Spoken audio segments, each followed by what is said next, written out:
une communauté rurale du département de Bakel, dans la région de Tambacounda, au Sénégal oriental. Jadis, cette contrée fut très verte.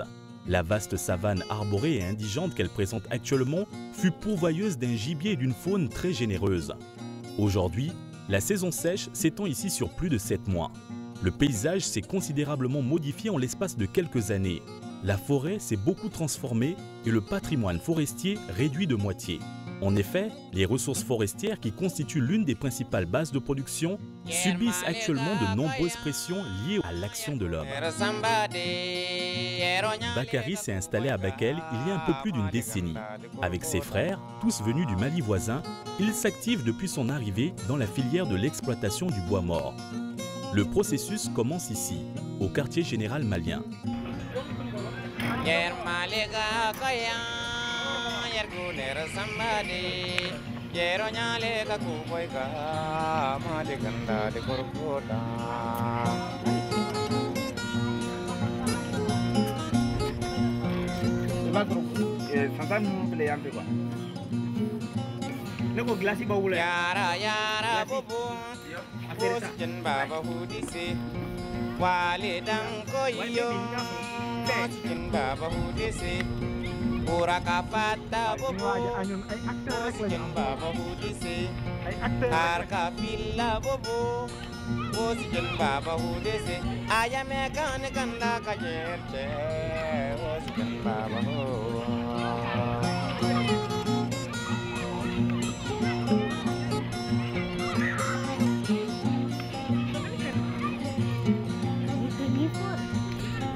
L'escale au fleuve ne dure que le temps de s'approvisionner en eau. Et dans ces instants où les derniers rayons du soleil s'éteignent à l'horizon, le temps leur devient précieux. Avec l'éloignement de la forêt, son activité s'apparente désormais à un vrai parcours du combattant. Pour trouver la ressource devenue rare, il faut se rendre dans les profondeurs de la vaste forêt de Gabou, faire près d'une cinquantaine de kilomètres à l'aller et au retour.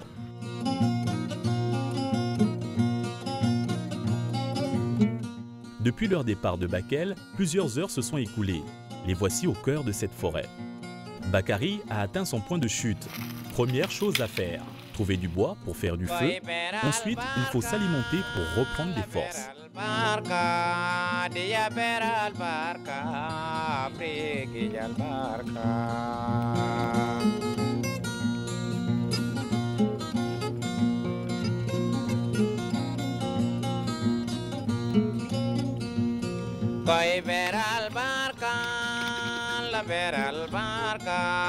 Dans cette forêt sombre et lointaine, les deux hommes ne sont jamais à l'abri d'attaques de bêtes sauvages. Ils le savent, mais ne se laissent pas ébranler par cette idée. Pour preuve, le jeune homme va s'offrir quelques petites heures de sommeil.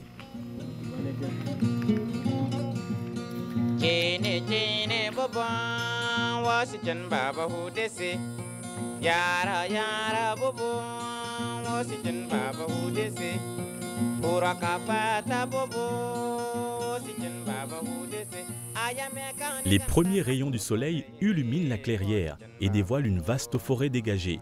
Pour débuter la journée en forme, il déguste ce petit déjeuner fait de bouts de ce pain sec et quelques verres du thé de la veille.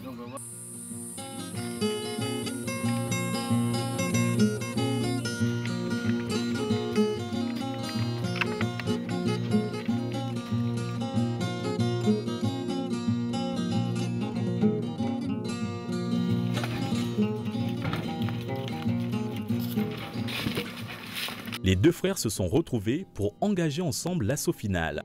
Le travail est colossal et ils le savent. Le principe, trouver des arbres comme celui-ci, du bois déjà mort. La suite se révèle parfois fastidieuse puisqu'il faut procéder à l'abattage.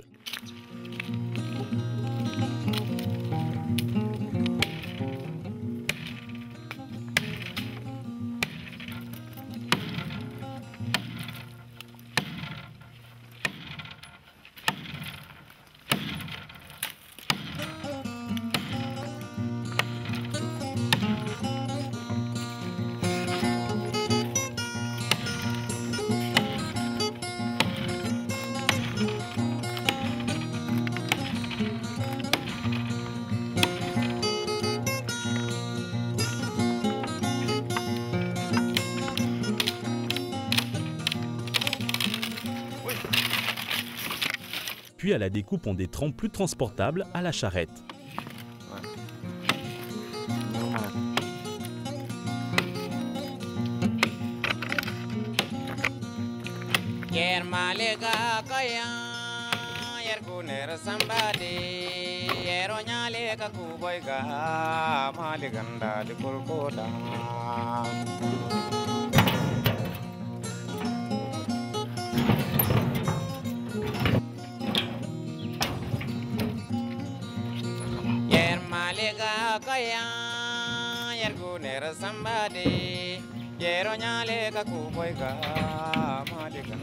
Cette étape dure juste le temps de faire le chargement nécessaire.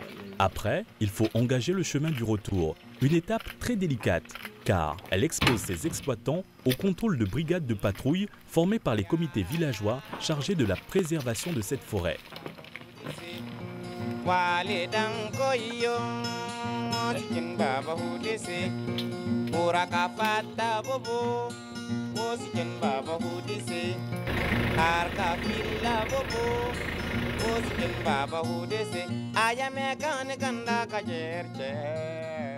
Pour cette fois, Bakary échappe à cette formalité, mais pas son frère.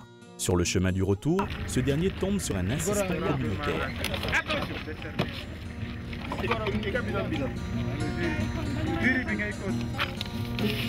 Peut-être c'est le couple de Gabou, c'était hier. Puis le premier couple et une quittance. Donc la quittance là, voilà, c'est bon. C'est bon.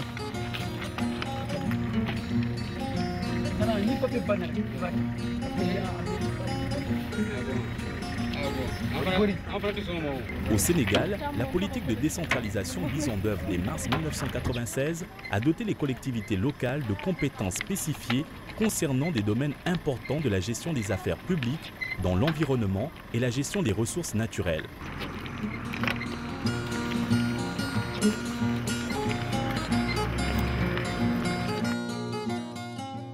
Ici, à Gabou, la communauté rurale s'est dotée de moyens de contrôle de la forêt relevant de ses compétences, à travers la mise en place de comités intervillageois suite à une délibération du conseil rural.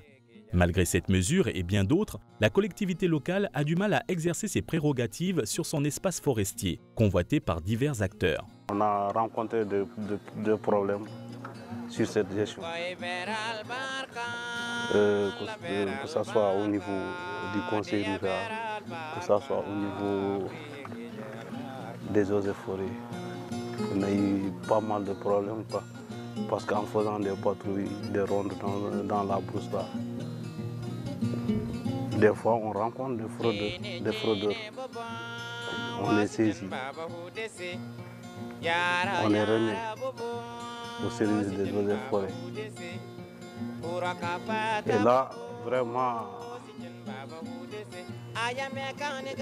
la sanction n'est pas vraiment appliquée, quoi, si je comprends bien. Et cela a démotivé l'association. Entre le service départemental des eaux et forêts d'un côté, les comités villageois et les élus locaux de l'autre, il se pose souvent un conflit d'autorité autour de l'exploitation du bois. Comme motif principal, la question des autorisations préalables et celle des permis d'exploitation. J'ai trouvé qu'au niveau des services des eaux et forêts, on demandait à ce que les gens aient une autorisation pour exploiter le bois mort. Et ils ont même eu à faire, à agir, comme on dit, au point de vue sanction par rapport à ces exploitants de bois mort. Mais moi, je leur ai fait comprendre qu'il faudrait faire la différence entre exploitants qui exploitent pour usage personnel et familial et exploitation à usage commercial. Il faut faire la différence entre ces deux notions.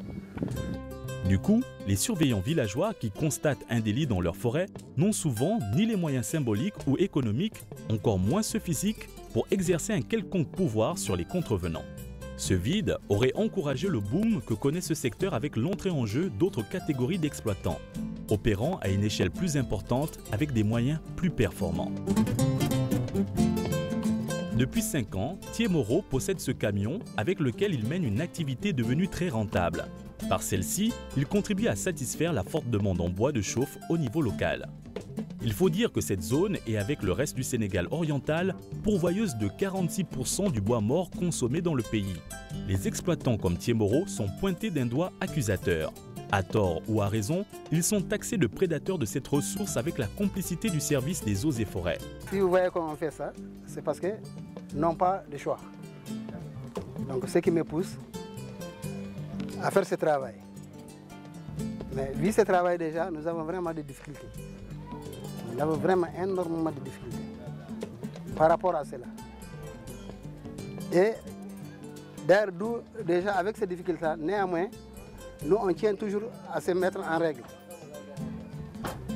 Parce que pour se mettre en règle, on nous exige vraiment des permis de coupe qui dépendent du PSR de Gabou.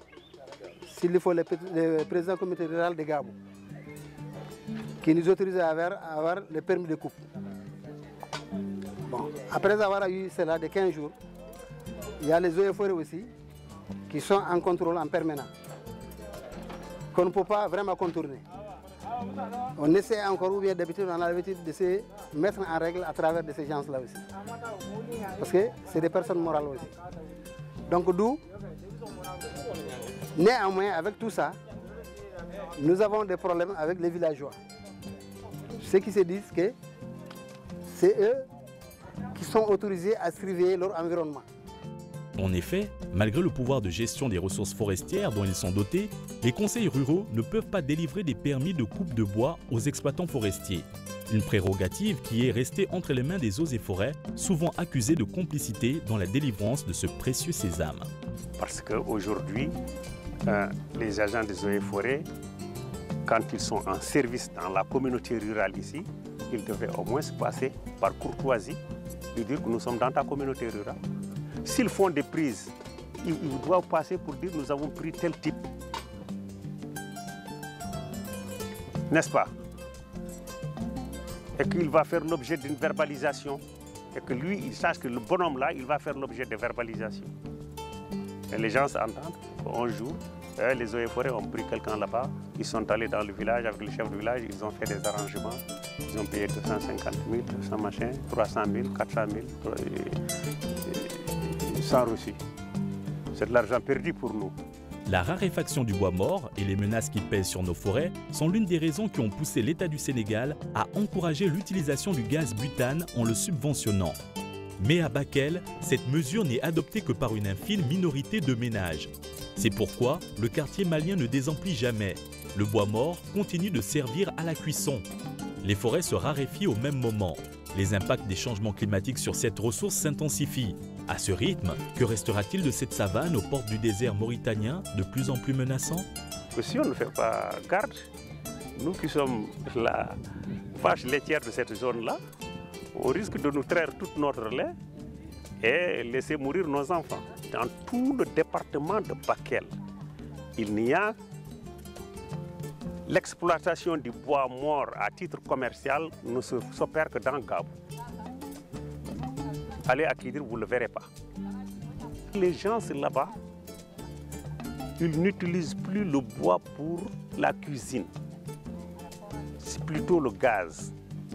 La raréfaction du bois mort et les menaces qui pèsent sur nos forêts sont l'une des raisons qui ont poussé l'État du Sénégal à encourager l'utilisation du gaz butane en le subventionnant. Mais à Bakel, cette mesure n'est adoptée que par une infime minorité de ménages. C'est pourquoi le quartier malien ne désemplit jamais. Le bois mort continue de servir à la cuisson.